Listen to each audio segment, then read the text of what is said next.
Télalé était une femme ambitieuse. Dans un petit village bordé de pistes poussiéreuses, elle tenait une modeste gargote spécialisée dans le riz et la sauce. Ce commerce, stratégiquement situé à la sortie du village, attirait les voyageurs fatigués et les habitants en quête d'un repas rapide.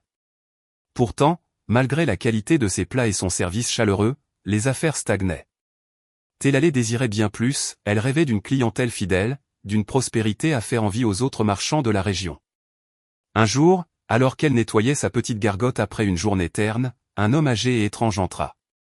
Il portait des parures aux symboles mystérieux et ses yeux semblaient lire dans l'âme de ceux qu'il croisait. Cet homme, que les villageois appelaient le marabout, était connu pour ses pratiques occultes et ses promesses de succès rapide. Intrigué et désespéré, Télalé engagea une conversation prudente avec lui. Le marabout lui proposa un pacte. Selon lui, une puissante méthode ésotérique pouvait attirer la richesse et la popularité qu'elle convoitait. Mais pour cela, elle devait suivre un rituel précis et faire preuve de courage, déterrer un crâne humain dans un cimetière abandonné et le dissimuler dans la calebasse qu'elle utilisait pour servir sa sauce.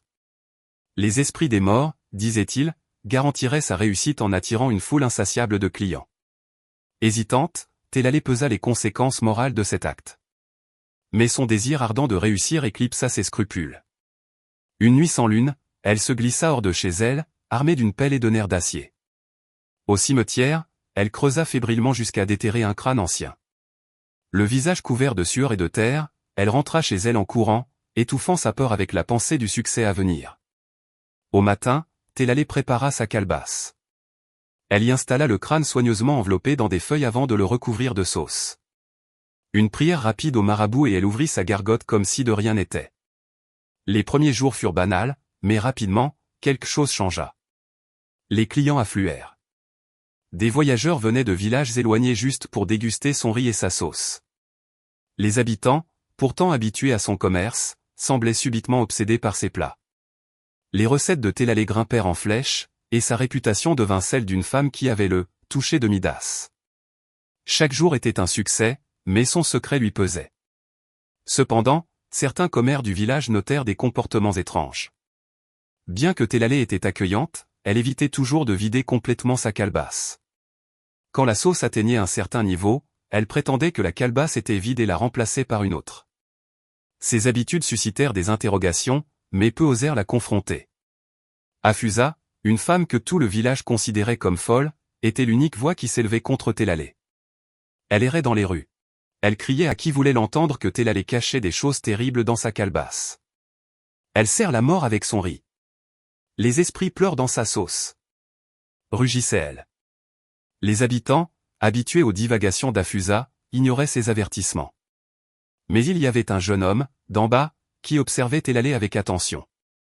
Client régulier de la gargote, il était intrigué par les rumeurs.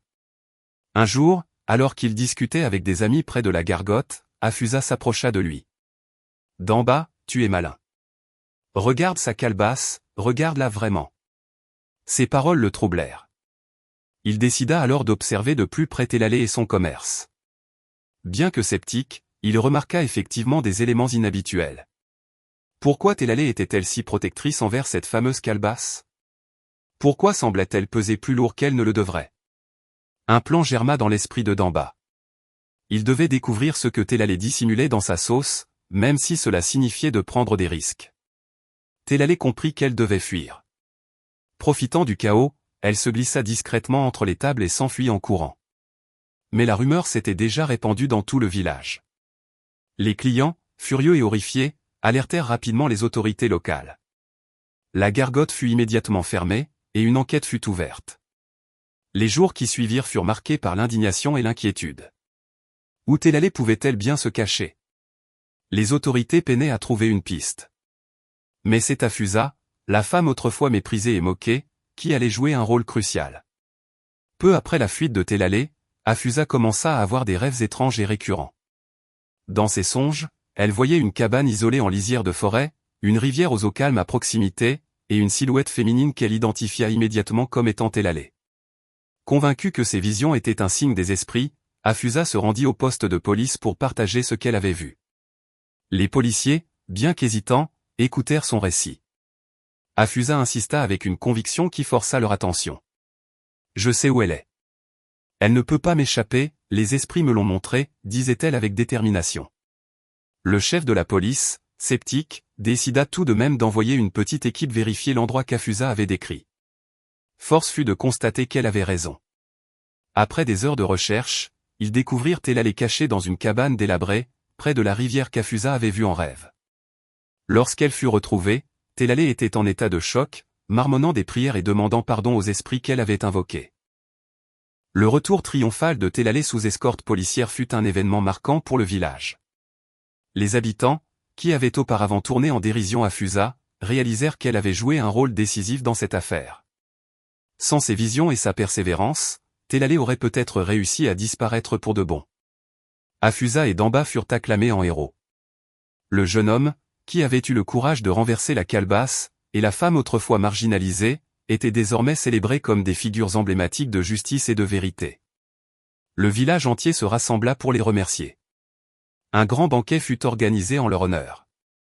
Les anciens du village félicitèrent Afusa et lui offrirent des cadeaux symboliques pour exprimer leur gratitude, des tissus, des vivres, et même une petite somme d'argent collectée par la communauté. Damba, quant à lui, reçut une médaille symbolique de bravoure de la part du chef du village. Lors de son interrogatoire, Telalé finit par tout avouer. Elle expliqua son pacte avec le marabout et la manière dont elle avait déterré les crânes pour attirer la prospérité. Les autorités furent consternées par ces actes, et une enquête plus large fut ouverte pour retrouver le marabout, qui semblait s'être volatilisé après les révélations. Telalé fut condamné à une longue peine de prison pour profanation de sépulture et mise en danger de la vie d'autrui. Sa gargote, autrefois si animée, devint un lieu désert, symbolisant la chute de celle qui avait tout sacrifié pour une richesse éphémère. Porté par son succès inattendu, Afusa se sentit investi d'une nouvelle mission. Les encouragements des habitants et les remerciements de la police lui donnèrent une idée audacieuse, pourquoi ne pas devenir enquêtrice? Elle commença par se former auprès des policiers locaux, apprenant les bases de l'investigation et des procédures judiciaires. Avec l'aide de la communauté, Afusa put s'inscrire à des cours en ligne et passa des examens officiels. Son acharnement porta ses fruits, elle fut diplômée et devint officiellement enquêtrice. Sa réputation grandit rapidement, et elle devint une alliée précieuse pour les services de police de la région. Damba, de son côté, devint l'assistant d'Afusa. Ensemble, ils formèrent une équipe redoutable, mêlant intuition, courage et un lien unique avec les habitants du village. Chaque affaire qu'ils résolvaient renforçait leur légende locale. L'histoire de Telalé, bien que tragique, devint une leçon pour le village. Elle rappela à tous l'importance de ne pas céder à la tentation de la facilité et de respecter les limites morales et éthiques. Afusa, autrefois rejetée, devint un symbole de persévérance et d'inspiration pour les jeunes générations. Grâce à son travail, elle contribua à faire de son village un endroit plus sûr. Les habitants, qui avaient autrefois douté d'elle, se réjouirent d'avoir une protectrice si dévouée parmi eux. Quant à Damba, il continua à épauler Afusa tout en développant ses propres compétences, rêvant lui aussi de faire carrière dans la justice.